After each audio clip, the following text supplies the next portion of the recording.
to our fourth semi-annual community meeting. A little emotional for me. This is the last one I'm going to do with the community, and I think this is important. I know it was one part of the regular base every 6 months or so, and so I appreciate the ability to be able to do this with you and try to show transparency in what we do in the plant. And so I do appreciate you being here. So I'm going to be short for mine. I think the experts are going to talk today, and then at the end I'll close it up and we're ready to close it up. So as soon as Charlie's ready to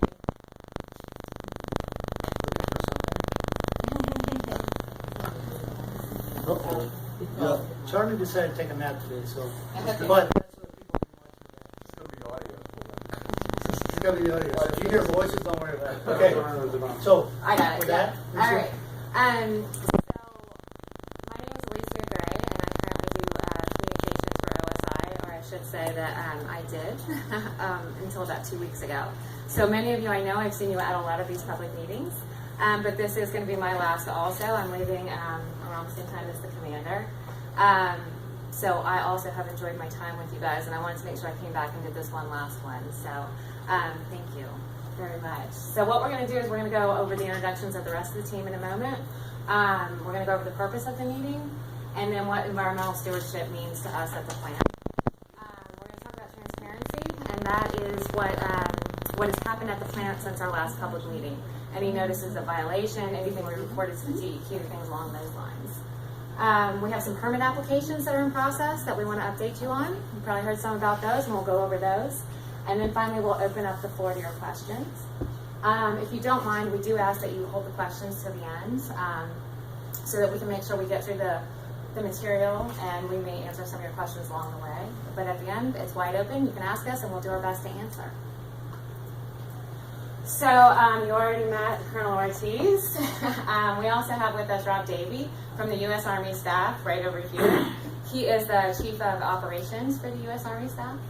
And we have Charlie Sachs, who's down here on the floor. He is the Public Affairs for the Army. So if you have any questions, you're going to be reaching out and going through him.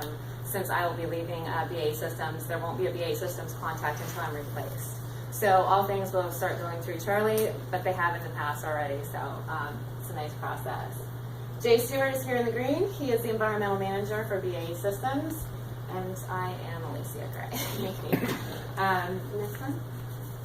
So we started this meeting, and I'll kind of backtrack a little bit because there are a few new faces in the room. We started this public meeting pretty much when Ortiz came along under his command. And it was because that we hadn't been out in front of the public, and we heard from you guys that it was really hard to get information. It's a closed facility, it's a secure facility, and there weren't easy access. So we wanted to make sure that you had an opportunity to ask questions, to hear from us, and talk to experts, not just the comms people. So we started these public meetings. We've learned a lot throughout, and one of them is that we need to be transparent.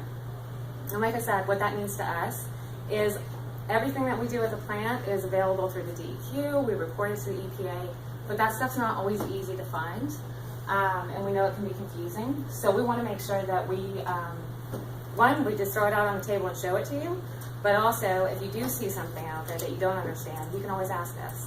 So that's part of this process. And then lastly, this is our opportunity to hear what's on your mind, what's important to you guys. So we're also listening as well as talking. So with that, I'm going to turn it over to Mr. Davey to talk about the meat of why we're here today.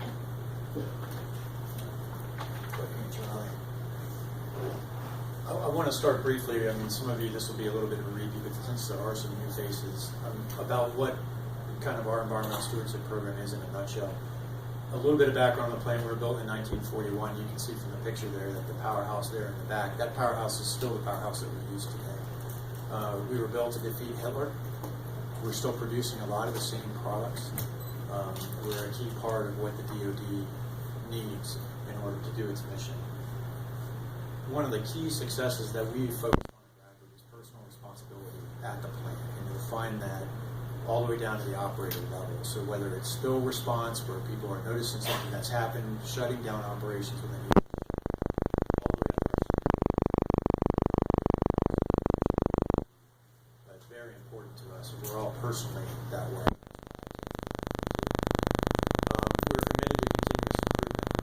see that across the board all over the plant, but from an environmental standpoint, it's really a factor in everything that we do. It's very difficult to avoid that. It's part of something that you have to focus on.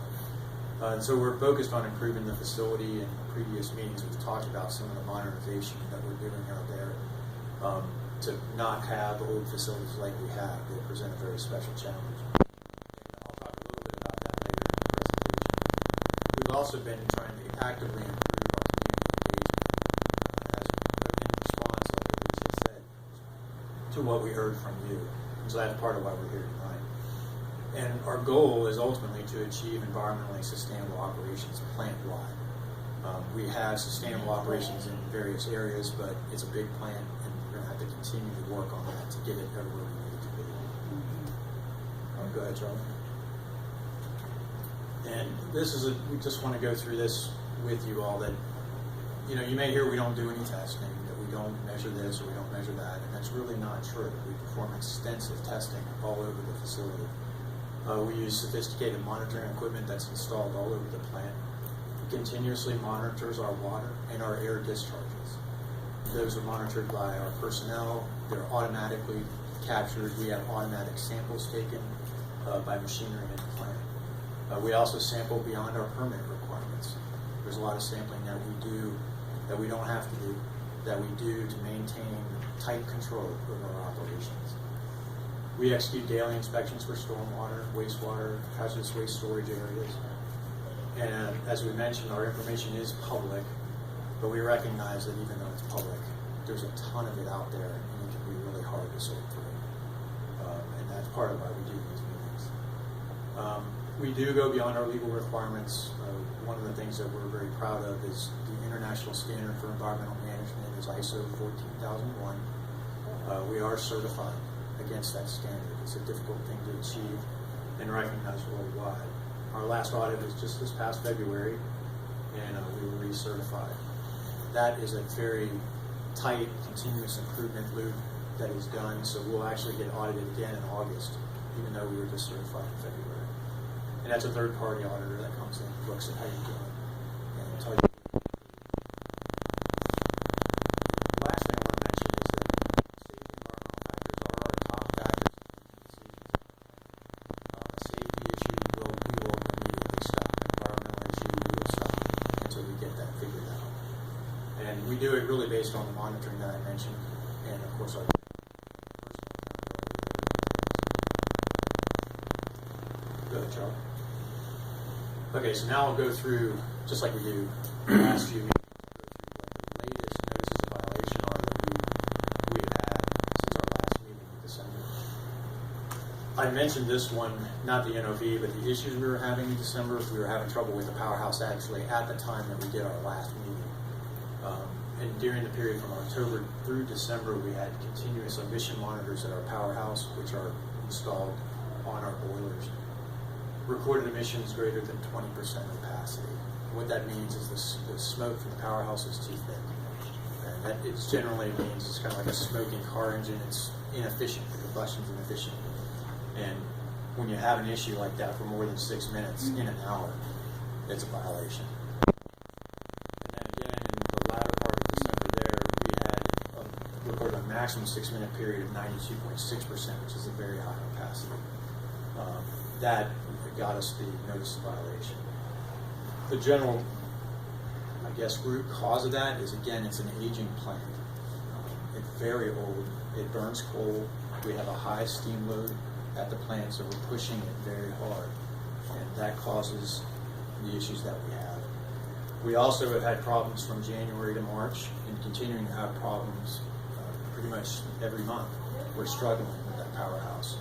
And we've had several instances of opacity since then as well. I have a question. I apologize for questions right now. We're going to hold the questions If to the you end. don't If you don't mind. mind, you can jot it down, and we're happy to take it over. Cool. I might cover it, This is an easy question. but That's okay. You can move on. okay. So the solution to this, and again, we've talked about this, is to construct a new natural gas energy center.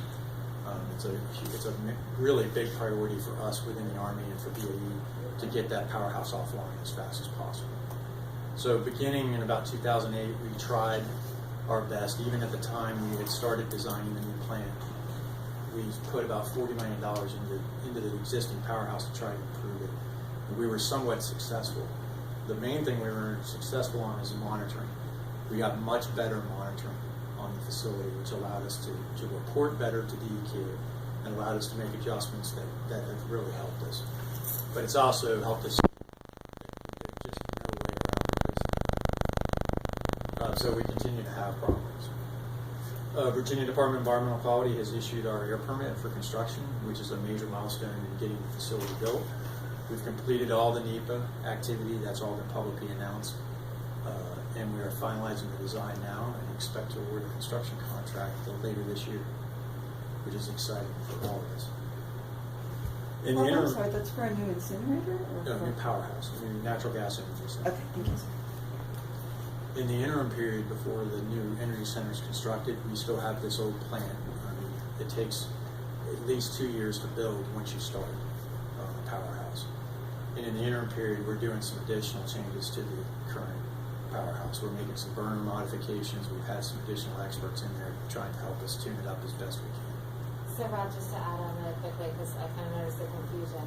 If you're new to this process, we do produce, we have a powerhouse on plant that produces all the electricity for the facility as well as steam for the operations. So it's really key to our operations, which is why this is such a critical facility. That makes sense.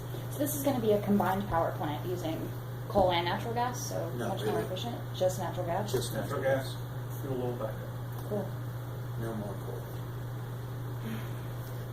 And it's a state-of-the-art facility. It uses gas turbines and heat recovery steam generators.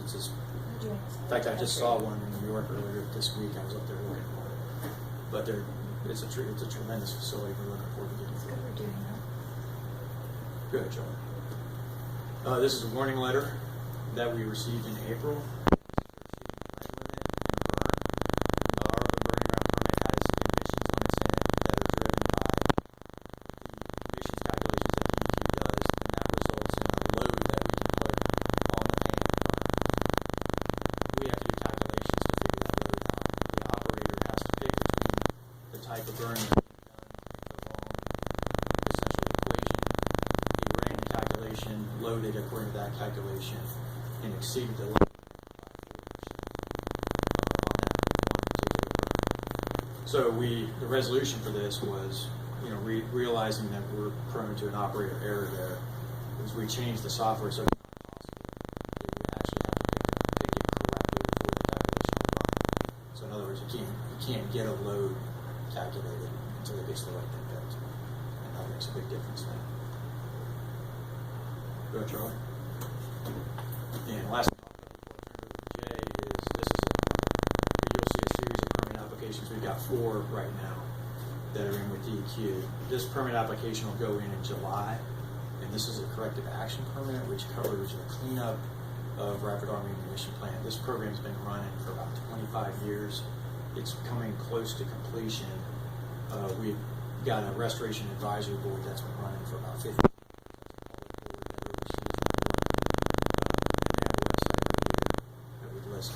And they do public meetings about every quarter, and everybody's welcome to attend those.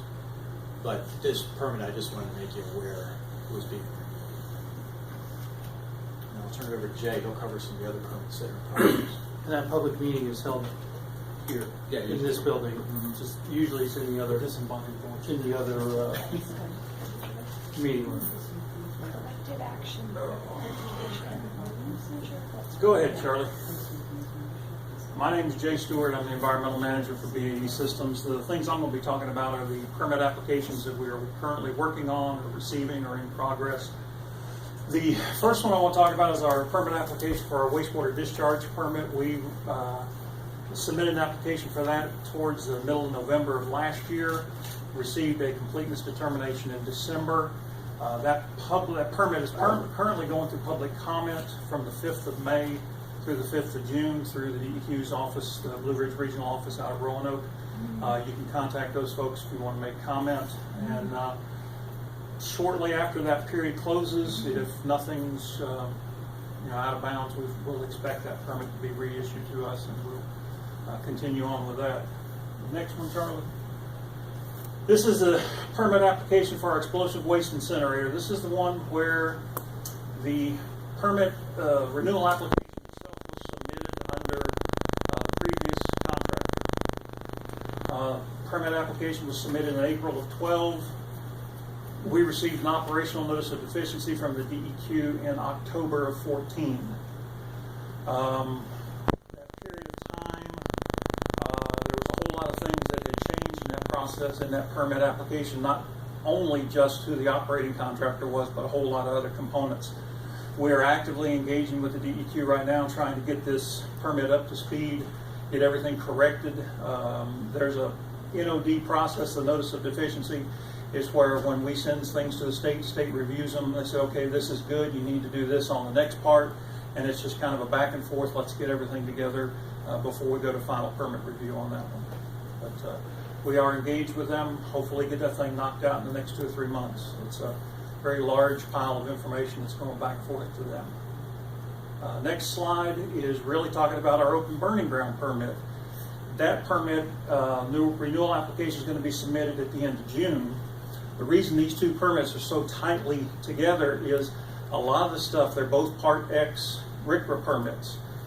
So a lot of the stuff for the EWI is necessary for the OBG's permit. So if there's a problem with the material that we submitted for the EWI, then there's going to be a problem for the material that we submit for the OBG. So we've asked the state, let's focus on one first, let's get this taken care of, and then we'll work on that going forward onto the OBG. The OBG permit is renewed every 10 years. This gives us an opportunity to update things like the changes around the facility. Some of the things that we've been looking at here lately are formulations that we're using, formulations of propellants that have been used. And we've got formulations of propellants that haven't been run since before 2000 that are in the OBG permit. Well, if it hasn't been run since before 2000, there's a pretty good chance we're not going to run it. So that type of material is being taken out of the permit. The stuff that we're currently running, the things that we're currently using, are being put in to make sure that we got everything correct in that permit. Again, it'll probably go back and forth between the state and us through the NOD process. I figure, honestly, it'll probably be 16 before we get the permit application straightened out and ready to go out for public comment. So that's where we are on that one. Next one, Charlie. As part of one of the things that we've, as part of some of the information we've been gathering through these permitting processes is what are you using your for? And this was some of the information that we've gained and put together a slide for you. The green is the material in pounds that was burned at the explosive waste incinerator. The dark color is the material that's been burned at the OBG. Our primary goal is efficiency, and the cornerstone of efficiency is reducing waste wherever possible. Then once you've gotten rid of all the waste that you possibly can get rid of, then make sure that what you do have left over, you have sensible ways of dealing with that. We're trying to put everything that we possibly can into the EWI because that is a better option than putting it out in burning pans. EWI has air pollution control equipment, has a lot of safety features that the open burning ground doesn't. The one drawback that it has is if the material has anything in it that could spark, could cause us a problem, we can't put that material into the EWI. It has to go to the open burning ground. We've done a pretty good job so far driving down the material that goes into the open burning ground. Last year we kicked back up again because we had production increase in a couple areas of the facility. That material, you start seeing the increase at the open burning ground. We expect through a lot of our process engineers and the Tiger teams and the quality people that we're putting on these processes, we're hoping that drives down some of these numbers this year. But again, that's how we work at it. We reduce the waste, and then what waste we got left over, we take it to the safest, most effective place that we can. Charlie, is that all the waste, or is that just BAE's waste? That's Charlie. I'm sorry, Jay. Is Thank that you. all the waste? Sorry. Yes, that Charlie? is all the waste. So that's from your Like chance, the projects. Screechy Fireworks, Yes, Alexander yes. Arms, NRE, all That's of from it. everybody. Okay. That's it. Jay, do you mind if I point out something really quick? Sure. pounds or So some of the, I just wanted to point out quickly why that you kind of see a big disparity in this. So pretty much in this time frame is when it switched over from ATK to BAE Systems as the operating contractor. It was the period of ATK exiting the facility as the operating contractor and us coming in. So of course they had to get rid of all the and then these years, 2012 and 2013 were not full rate production. So that's why you're going to see a little bit lower bars here, much higher there. This is a normal operating year in 2010. This is a normal operating year. So you can see that we're still trying to reduce, even as production levels go up, we're still trying to reduce what goes to the open burning ground year over year. But it does fluctuate based on production levels. If we have low production, there's obviously less waste. Does that make sense? Okay, is that done for me, or is that, you got one more for me, Charlie? Oh, actually, was I gonna do that, or were you gonna do that? You're on it, so I don't care. you want me to do it? I'll do it. This is a good news story, so I want to do this one. No, it's all right. Oh, okay, got it. It's okay. Yeah, I thought- There's been a lot of talk about what we can do at the open burning ground as part of our renewal of our permit application. We've been talking a lot with the DEQ and a lot with some other experts in this area. And one of the thoughts that came up was, can you actually sample a plume from an open burn? And there are people who are doing that. They are with the EPA's Office of Research and Development on a Research Triangle Park. They came to the site, took a look around. They weren't real thrilled with some of the stuff that they had set up. Their previous experience had been tethering a balloon, an old weather balloon, thank you. Jeez. An old weather balloon, and hanging the sampling equipment from the bottom of it, and by hook, crook, or four-wheeler, working that thing into the plume. Trying to keep it there. And trying to keep it there. We showed them what we had, what we were working at. They started looking, they went back and sculled up. And what they have now is an 8-rotor lifting drone that is capable of lifting a sample package and putting it into the plume from the open burning ground. And keep it. Keep it there for the length of the burn. They came in late October of last year. They looked around.